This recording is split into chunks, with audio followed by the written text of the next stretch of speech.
इमाम हुसैन फरमाते मेरे नाना जान ने ऐलान कर रखे सी बड़े बड़े सहाबा नूं कि जेड़े लोग मेरे हैबत और जलाल की वजह तो मेरे तक अपनी जरूरियात नहीं पहुँचा सकते उन्हां दियां ज़रूरतां तुसी लैके मेरे को आया करो। इमाम हुसैन फरमाते मेरे नाना जान फरमाते सन जिस बंदे ने बादशाह तक उस बंदे की जरूरत पहुँचाई जेड़ा बादशाह तक अपनी जरूरत नहीं सी पहुँचा सकता, क़यामत वाले दिन सारी दुनिया के कदम लड़खड़ा जाएंगे।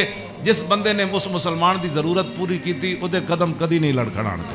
वेखो जी इस तो वड्डी कोई NGOs है। इमाम हुसैन फरमाते मेरे नाना जान की मजलिस यही गल्लां होंदियां सन और इस तो इलावा हुजूर किसी की गल सुनते भी कोई नहीं सन। इमाम हुसैन फरमाते मेरे नाना जान की मजलिस लोग खुशी खुशी आते सन, ओ दौड़ते आते सन हुजूर को चलिए हुजूर को चलिए। तो इमाम हुसैन फरमाते मेरे नाना जान दे दर अक़दस ते जेड़ा आया फिर चखे बगैर वापस नहीं गया।